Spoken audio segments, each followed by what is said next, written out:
in a significant way, etc. But even what I just said, numbers served is quantifiable in a significant way. How do you quantify that?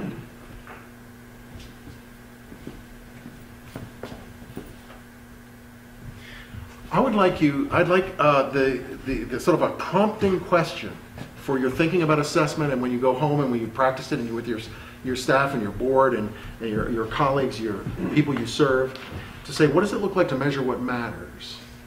You can't do that without asking what matters. And when people say you can't measure that, which they always do,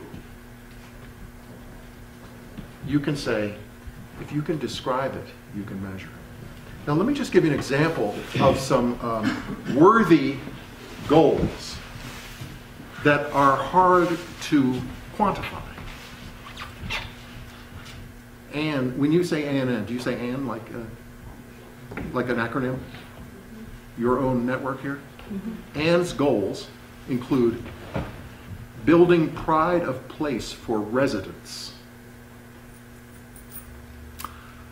Yeah, we got a 17 on the pride scale.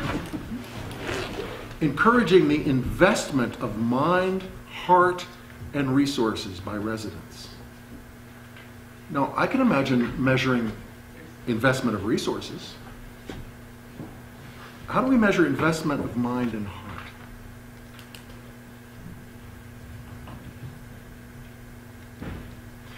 Through Ann's work, we hope to create a stronger sense of belonging and shared engagement in Adirondack life. You all need a qualitative assessment rubric. You need a tool that enables you to describe what you mean by these things and to help you reach them. And you don't need numbers, you need words. One of the assumptions we have about measurement is that the only real measure, we call it hard measures, are numbers. And anything else we call soft.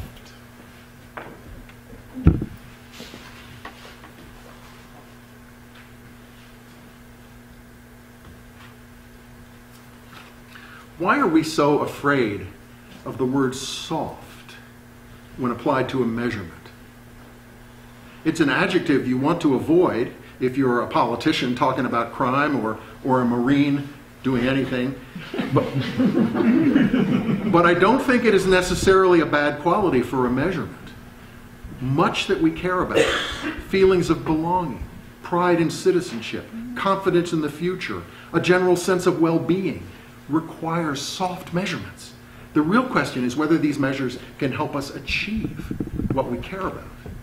So let me make another mental shift, or a suggested mental shift for you. And that's this one. That we shift from a focus on quantitative assessment, when people say, give me the numbers, when they say, how do you measure your success? Instead of saying answering only in numbers, that we embrace the notion that there is such a thing as qualitative assessment, and that the softness of it is exactly its virtue, not its vice. That all soft means is that it is nuanced, it has language, it needs more words than a single number. If we took the time to create those words together, we would move toward the achievement it represents. We need a way to do this, and that's what this is. How many of you recognize this? It's called a rubric. Every elementary school teacher in the country uses rubrics. And somehow they disappear. They're profoundly educational because they tell kids what matters and what does it look like to get better at it. It talks about criteria for success, and then what does success look like along a spectrum. This is a spectrum from 1 to 4. You can name the spectrum whatever you want. You can make it ridiculously long. Great Britain has some educational rubrics that have 15 levels. And to my mind, you get more lost in whether it's an 8 or a 9 or a 7 than in what the whole point of it is, which is to help encourage an understanding of and a striving toward good work. So let's make this shift. Remembering that our default assumption is that numbers are real measures and words aren't. I want to make a strong counter argument to that, but we've got to acknowledge that that's what's going on. Do any of you know Robert Frost's poem, "Choose Something Like a Star"? Lovely poem. It's set to music by Randall Cormier. Yeah, oh yeah? Okay.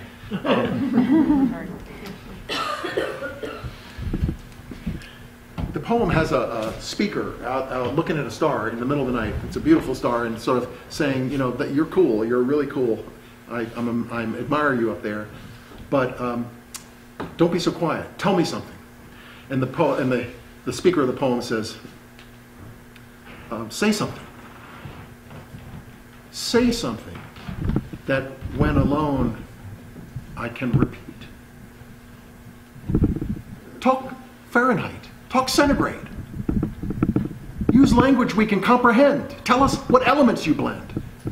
So you can see what's going on here is that Frost has a sort of modern man looking up and wanting the star to take its mysteries and take it to a number, Fahrenheit, centigrade, elements. But then the speaker of the poem says,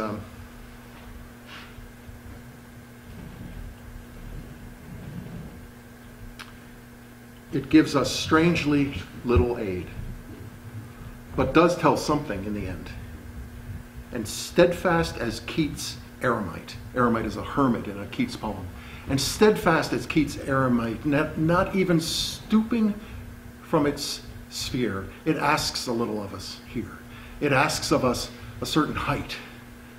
So when at times the mob is swayed to carry praise or blame too far, we may choose something like a star to stay our minds on and be stayed. Well, there it is. Quantitative assessment. Talk centigrade. Talk Fahrenheit. Tell us what elements you blend. Qualitative assessment. It asks of us a certain height. There it is.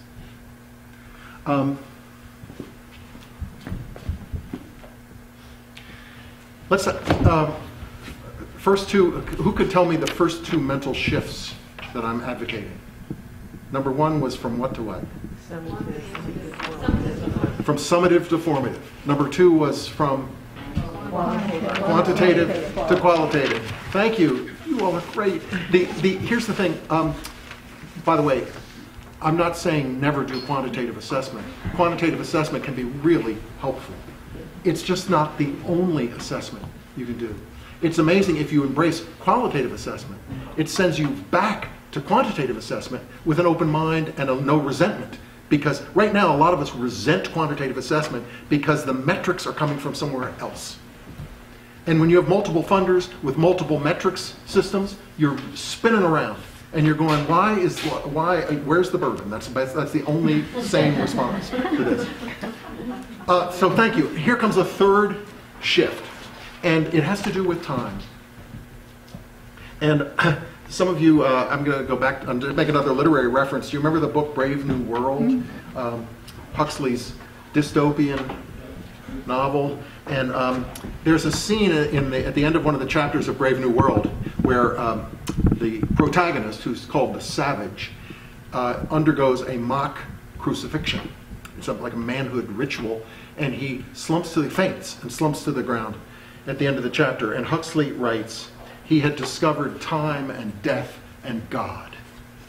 And I'm reading this going, that is exactly where time belongs, on a list with death and God. Because, what's Huxley trying to do here in his literary way? He's trying to conjure up things that are beyond human control, and maybe even human comprehension. But time is the essential currency of our lives, personal lives and professional lives. So how in the world do we take time from being a fathomless mystery, like God and death, to something that we are managing?